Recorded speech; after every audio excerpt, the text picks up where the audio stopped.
할렐루야. 12월 6일 금요일 새벽 기도를 시작하겠습니다. 사도신경으로 우리의 신앙을 고백합니다. 나는 전능하신 아버지 하나님 천지의 창조주를 믿습니다.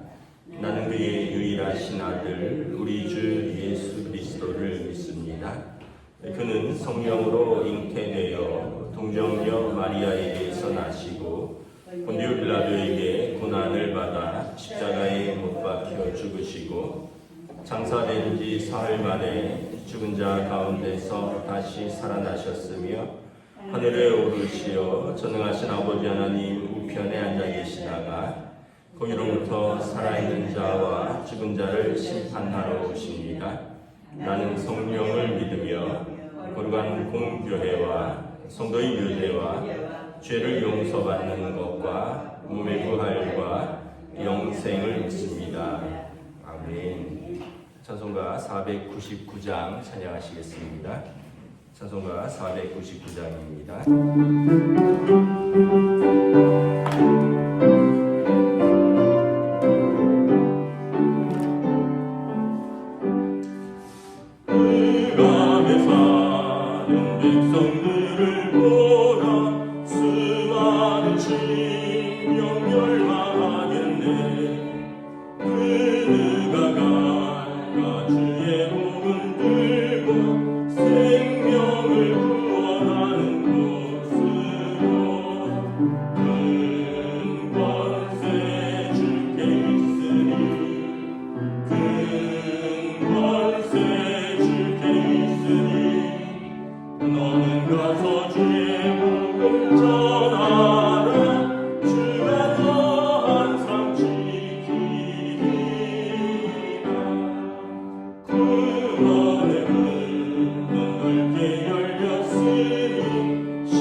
신약성경 요한계시록 11장 1절부터 14절까지 말씀입니다.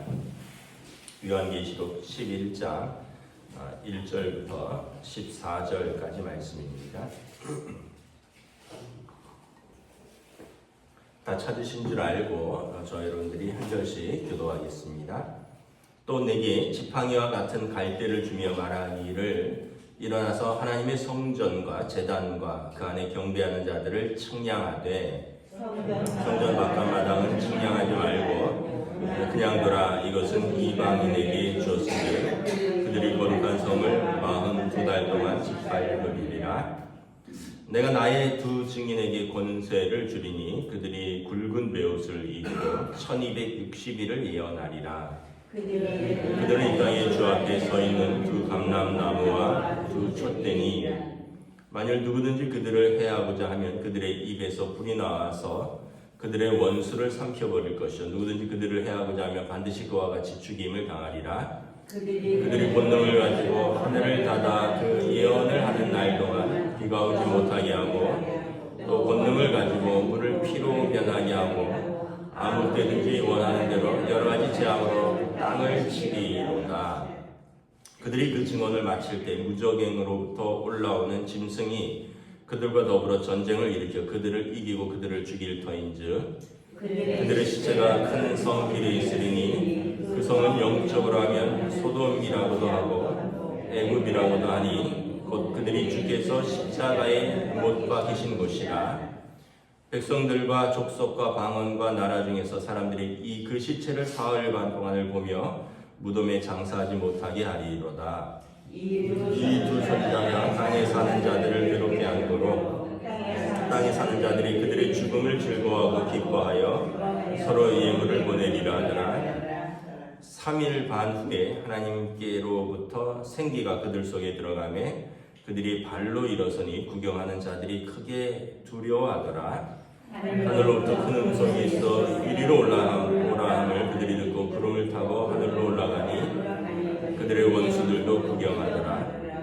그때 큰 지진이 나서 성 10분의 1이 무너지고 지진에 죽은 사람이 7천이라.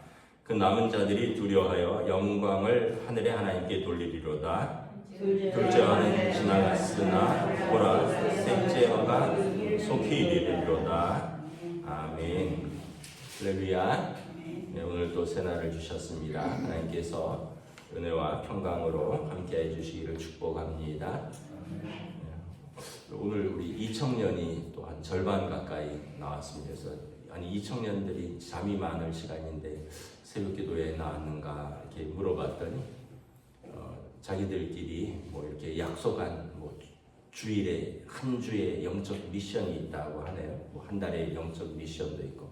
그래서 이번 주의 미션은 여건이 되는 사람은 새벽기도 한번 나오자였다는 것입니다.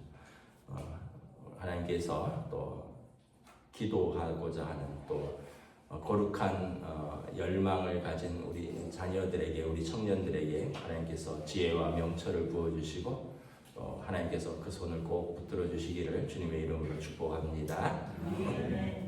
요한계시록 이제 굉장히 어려운 내용인데 이 요한계시록의 일단 큰 주제는 제가 우리 청년들 때문에 다시 잠깐 말씀을 드립니다. 큰 주제는 로마 황제의 기독교 핍박 가운데 네로 황제 또 도미시안 황제 이런 큰 기독교 핍박 가운데 또 이방의 시리아의 왕 안티오쿠스 에피파네스 4세의 또 성전을 더럽히는 그런 여러 가지 일들이 있었는데 그런 이방 왕들과 황제들 그리고 세상의 교회에 대한 큰 핍박 시대에 사도 요한이 반모섬에서 환상을 보고 교회에 전하라고 주신 하나님의 메시지입니다. 이유는 메시지의 내용은 뭐냐 하면 잠시 환란이 있으나 궁극적으로는 하나님께서 승리하신다. 주님이 재림하셔서 악한 자들을 심판하시고 믿는 자들을 구원하신다. 하나님은 살아계시고 두 눈을 불꽃같이 뜨고 감찰하고 계시기에 잠시 악인이 형통한 것 같으나 주님 다시 오시는 그날에 악인들은 심판의 불구덩이에 고난받는 것 같지만 의인들은 구원의 그 하나님 나라로 영접하신다. 이 메시지입니다. 그래서 이제 쭉 어떤 여러 가지 이 땅의 재앙들, 심판의 징조들이 쭉 보여지는데 오늘 11장은 이제 교회의 고난과 또 순교자들의 죽음, 그러나 그들을 부활로 이끄시는 하나님의 능력과 은혜를 말씀하고 있습니다. 11장 1절에 보면 내게 지팡이 같은 갈대를 주며 말하기를 일어나서 하나님의 성전과 제단과 그 안에 경배하던 자들을 측량하라. 나는 여기서 사도 요한입니다. 하나님께서 환상 중에 요한에게 지팡이 같은 갈대, 옛날에는 갈대가 측량을 하는 자로 쓰였습니다. 이 갈대가 그래서 카논이라고 그러는데 카논이 캐논이 된 것입니다. 정경이란 뜻이고요. 성경이 된 것입니다. 다시 말하면 하나님의 말씀으로 측량하라는 것입니다. 누구를요? 성전과 제단과 그 안에서 예배하는 자들. 하나님의 말씀으로 하나님의 교회와 교회의 성도들을 측량을 하라. 그 얘기는 뭐냐면 측량하라는 것은 우리도 최근에 어떤 그 도로와 교회의 경계면을 측량을 했는데 경계를 분명하게 하게 한 것입니다. 어디까지가 교회 땅이고 어디까지가 그 도로인지 구청 땅인지 시 땅인지 측량한다는 것은 어디까지가 하나님의 백성인지 어디까지가 하나님의 백성이 아닌지를 측량하는 거예요. 여러분 마지막 때에 우리의 믿음을 측량할 것입니다. 하나님의 백성인지 그렇지 않은지를 측량할 것인데 2절에 보면 성전 바깥 마당은 이방인들에게 내어주시니 측량할 필요 없다. 성전 바깥은 이방인의 뜰이라고 불렸습니다. 그 당시에 이방인들이 제사에 참여하기 위해서 모으는 것인데 그러니까 다시 말하면 일정 부분 내어준 부분들이 있다는 거예요. 이방인들의 그것을 거룩한 성을 42달 동안 짓밟으리라. 여기 이제 숫자들이 나오는데 42달이라는 숫자도 나오고요. 또 3절에 보면 1260일이라는 숫자도 나옵니다. 1260일은 42달입니다. 30일로 나누면 42달은 3년 반입니다. 그러면은 또 성경에 보면 한때 반, 두때 반, 세때 반 뭐 이런 표현이 나오고 이것은 뭐냐면 어떤 정해진 기간 동안 짓밟히리라는 거예요. 정해진 기간. 그 유대인들에게 7이 완전수인데 그 절반이 되는 거예요. 7의 절반, 3.5가 되니까. 그리고 여기 보면 이제 순교자들도 죽임을 당하고 3일 반 동안 땅에 버려집니다. 그러니까 교회도 버려지고 순교자들도 버림받은 것 같지만 3일 반 후에 이제 부활의 주님께서 부활시키셔요. 그러니까 이 3년 42달 1260일 뭐 3일 반 이런 숫자에 너무 얽매일 필요 없어요. 그게 아니라 정해진 기간 동안 고난도 있고 정해진 기간 동안 환난도 있고 때로는 정해진 기간 동안 교회도 핍박을 받는다는 거예요. 그러나 그 기간이 끝나면 하나님께서 역사하신다는 거예요. 그래서 2절에 보면 이 42달 동안 짓밟히는데 3절에 보면 두 증인에게 권세를 주십니다. 두 증인은 2명은 구약에서 증인의 숫자입니다. 증인은 2명 이상 있어야 되고요. 그리고 이 증인은 어떤 사람들이냐? 굵은 베옷을 입고 1260일을 예언을 합니다. 베옷은 이제 상복이죠. 그러니까 이 성도와 교회들의 고난을 슬퍼하면서 여기 보면 거룩한 성이 42달 동안 짓밟히잖아요. 그러니까 이 짓밟히는 동안에 굵은 베옷을 입고 두 증인이 1260일을 예언을 하는데 이 두 증인은 누구냐? 주 앞에 서 있는 두 감람나무와 두 촛대라. 둘이라는 것은 증인의 숫자라 했습니다.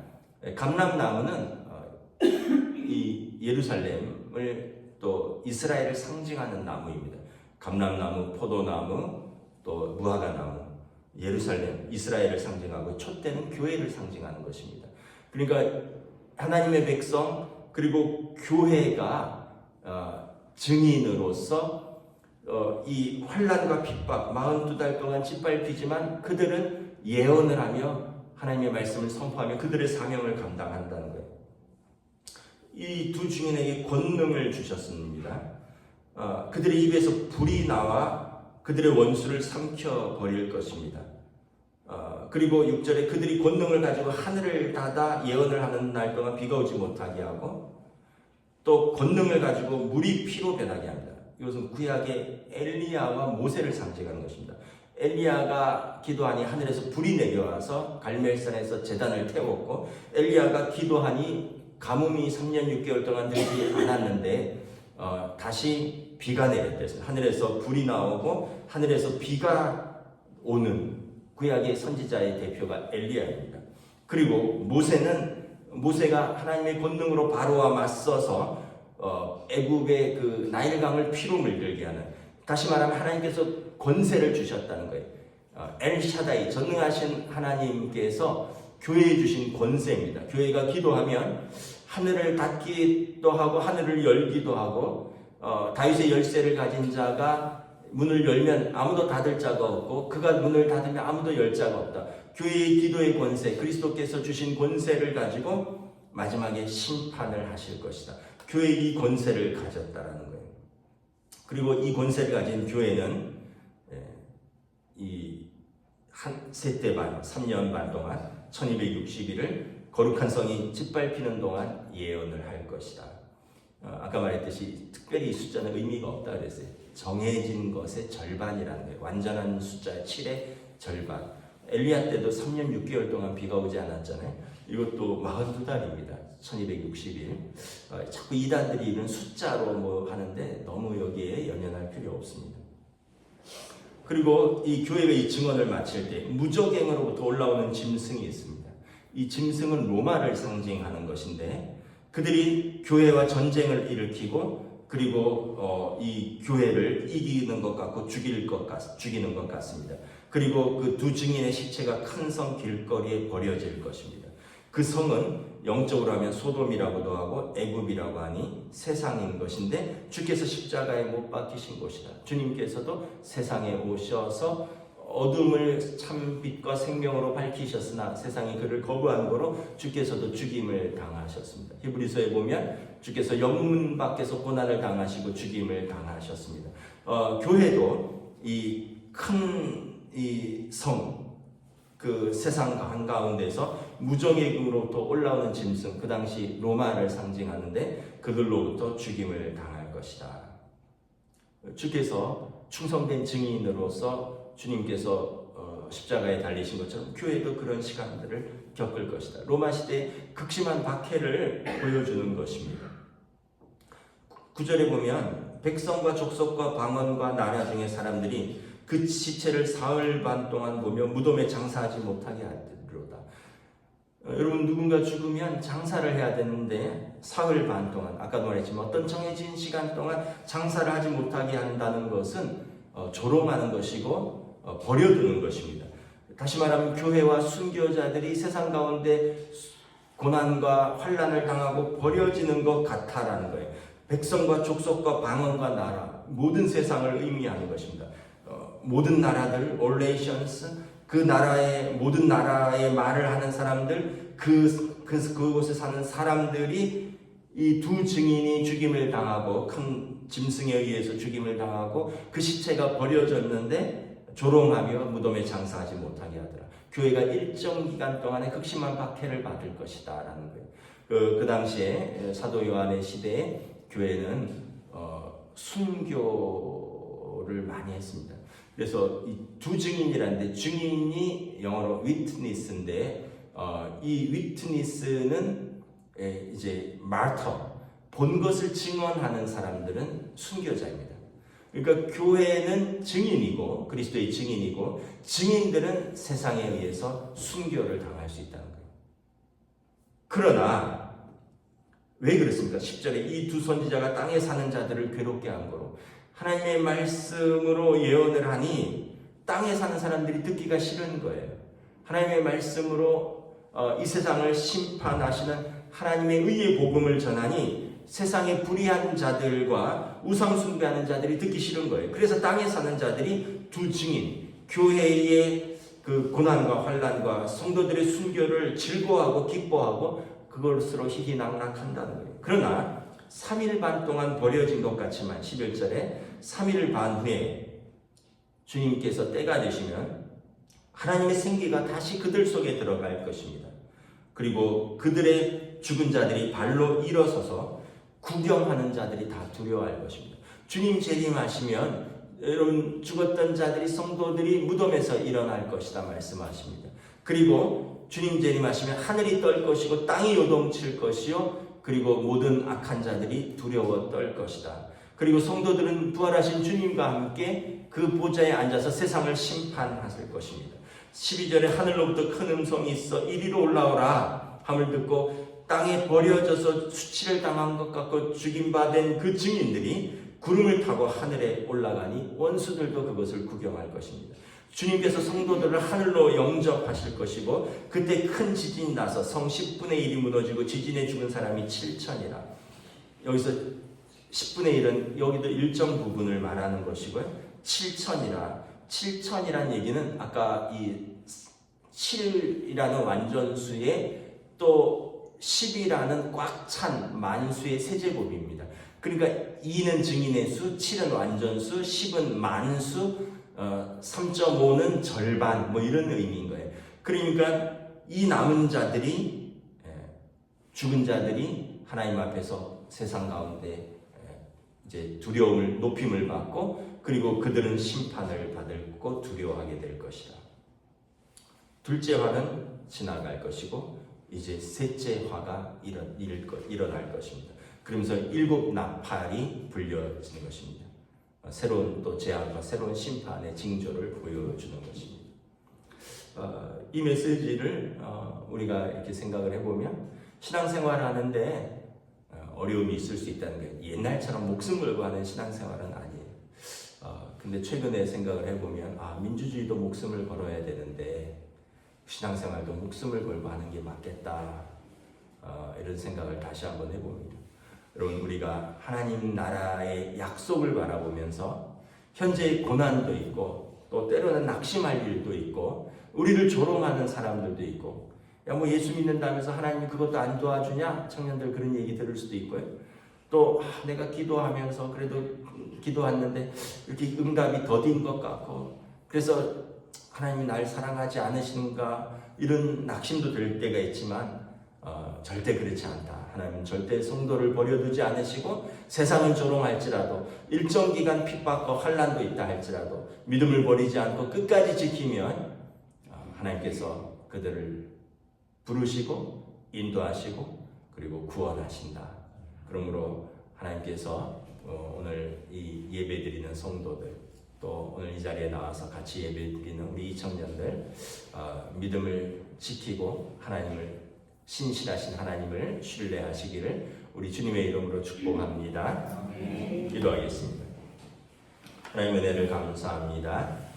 당시 극심한 박해 속에서 예수를 믿는다는 것은 유대인으로서 자기 동족들로부터 회당에서 쫓겨나기도 했고 또 로마 사람들로부터는 황제를 숭배하지 않는다고 고발당하고 핍박당했고 또 그 당시 헬라의 많은 신화들, 많은 신들을 믿는 이방 사람들은 너희 신은 하나밖에 없느냐? 우리는 신이 많다. 하늘의 신도 있고 바다의 신도 있고 땅의 신도 있고 풍요의 신도 있고 다산의 신도 있고 술의 신도 있고 사랑의 신도 있고 너희 신은 하나밖에 없느냐?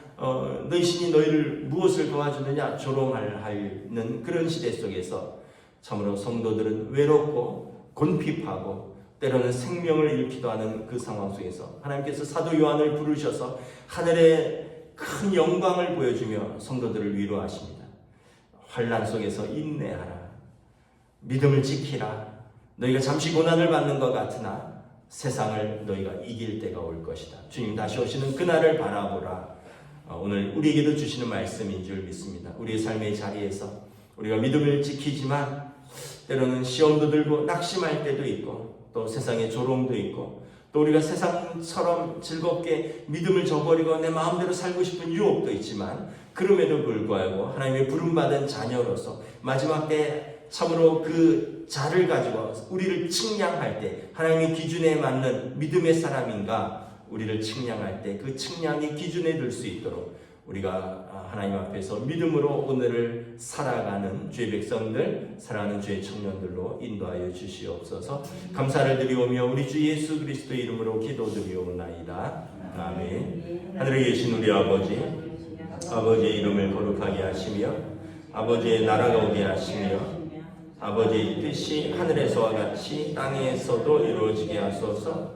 오늘 우리에게 일용할 양식을 주시고 우리가 우리에게 잘못한 사람을 용서하여 준 것 같이 우리 죄를 용서하여 주시고 우리를 시험에 빠지지 않게 하시고 악에서 구하소서. 나라와 권능과 영광이 영원히 아버지의 것입니다. 아멘.